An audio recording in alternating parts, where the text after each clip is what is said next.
Et bonjour à tous, c'est Jonathan.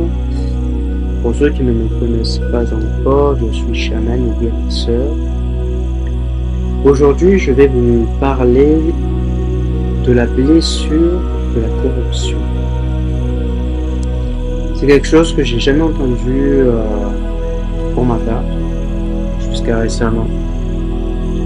Et comment j'ai découvert ça? Eh bien, par le biais de une de mes expériences. Pour résumer, en fait, j'étais en train de manger et en fait, j'ai subi une attaque d'une entité démoniaque. Et par cette attaque, du coup, mon âme s'est retrouvée projetée à des mètres de mon corps, complètement comme si elle était dans le coma. Et puis, après avoir fait un nettoyage, un exorcisme de cette entité, et remis mon âme dans mon corps, j'ai eu des flashs, en fait, où ça avait du coup réveillé des blessures liées en fait à des attaques démoniaques. Et par cet moment, en fait, j'ai pu voir en fait plusieurs de mes incarnations où du coup les attaques liées à des entités démoniaques, des entités nuisibles, créent en fait des blessures à l'âme en dehors des blessures que l'on peut connaître comme les blessures de l'injustice, de l'humiliation, etc. Mais c'est un sujet qui me tenait à cœur de vous parler, tout simplement parce que c'est pas quelque chose que j'ai vu sur internet ou même sur YouTube ou même par le biais d'autres personnes que j'ai pu croiser, et je me suis dit que c'est quand même quelque chose d'important de partager, parce que cette blessure-là, en fait, elle est tout aussi importante que les autres, d'autant plus que nous sommes dans une période de changement, dans une période de transformation, de transcendance, pour amener l'âme au plus haut et tout notre être au plus haut. Et ça passe par du coup soulager ses blessures. Ça veut pas dire que on sera totalement guéri. Ça veut dire juste que ok, il s'est passé ça, et puis on apprend à connaître cette blessure, on apprend à vivre avec, on la soulage, que l'âme du coup puisse se dire ok, je lâche.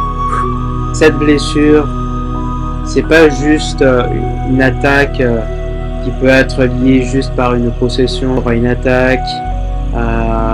Ça peut être aussi une blessure liée à de la magie, quelqu'un qui vous avait fait du mal par le biais de la magie noire, par le biais de la sorcellerie, et peu importe les autres noms qu'il peut y avoir par rapport à de la magie malveillante. Ça peut être aussi par des attaques psychiques, ça peut être aussi par des attaques énergétiques. Ces attaques, en fait, ça va pas toucher votre personnalité en premier, ça va toucher votre âme. Parce que quand on réfléchit en fait sur les incarnations, et que chacune de ces incarnations sont une partie divisée de l'âme pour aller explorer, expérimenter, utiliser des connaissances, des savoirs pour améliorer l'humanité. Eh bien, dans toutes ces incarnations, l'âme qui est toujours présente dans chacune de ces incarnations, quand elle va être confrontée à des attaques, tout le monde parle d'ombre, mais je n'aime pas utiliser ce terme-là, je préfère parler de corruption, parce que l'ombre en elle-même, elle n'est pas mauvaise. L'ombre, c'est juste une énergie, C'est notre part masculine en chacun de nous, en chacune de nos âmes. Et c'est pas ça en fait qui est malveillant. C'est la corruption des êtres, et notamment de l'être humain. Parce que oui, l'être humain a une part de corruption en lui, et c'est inné en lui. Pourquoi? Parce que dès le moment où l'humanité, et que la première personne a voulu causer du tort à son congénère, à son village, à sa ville, à son peuple, du moment qu'il a commencé à faire ça, il a instauré à toute sa descendance la corruption. Ça ne veut pas dire que tout le monde est mauvais. Ça veut dire juste que on est tous susceptibles de prendre cette voie-là si on ne fait pas attention à nos actes, à nos paroles et à nos pensées. Je donne un exemple. Quand quelqu'un vous fait du mal, posez-vous cette question. Qu'est-ce que j'ai envie de faire face à cette expérience-là? Est-ce que j'ai envie de l'attaquer en retour? Est-ce que j'ai envie de l'insulter? Est-ce que j'ai envie de lui faire du mal énergétiquement? Est-ce que je pense à ce qu'il récolte, ce qu'il a semé? Parce que dans ma petitesse d'humain, je me crois supérieur au lot cosmique? Non. C'est pour ça qu'il est important, en tant qu'humain conscient, et en tant qu'être intelligent, qui rationalise, de réfléchir à ce que l'on fait, à ce que l'on dit et à ce que l'on pense. Parce que ces trois-là, ils nous suivent derrière.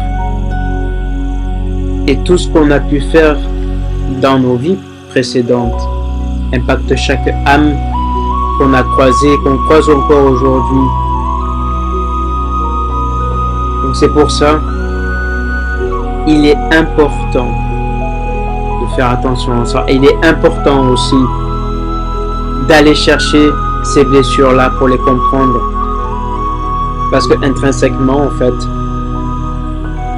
si vous vivez des choses qui vous touchent, une personne qui vous fait du mal, d'une entité qui vous fait du mal, c'est qu'à un moment donné, il y a une blessure derrière à aller chercher, la ramener, la soulager et la remettre à sa place pour que l'âme, dans tout son être, puisse passer à autre chose, ne puisse plus vivre ce genre d'expérience et surtout retrouver sa paix. Parce qu'il ne faut pas croire, c'est pas parce que vous allez vivre les blessures d'humiliation, de rejet, d'injustice et compagnie que ça y est, le travail est fini. Non. Toutes ces blessures-là, elles font partie de votre patrimoine, elles ne partiront jamais. Tout ce que l'on peut faire de toutes ces blessures, et notamment de la blessure de la corruption, c'est d'aller penser, c'est d'aller soulager, c'est d'aller dire ok, on a vécu ça, maintenant stop, et on passe à autre chose. Ça ne veut pas dire que ça sera fait en une seule fois. Peut-être qu'il va falloir revenir à plusieurs reprises pour que l'âme retrouve sa paix vis-à-vis de cette blessure de corruption. Et ça implique aussi du coup à demander pardon à soi-même, à son âme, mais aussi à aller demander pardon à ce qui nous a fait du mal. Même si ça peut paraître injuste sur le plan humain, bien sûr. Voilà. J'espère que cette vidéo vous aura plu. N'hésitez pas à mettre un pouce bleu, à vous abonner à ma chaîne. Je vous dis à bientôt pour une prochaine vidéo.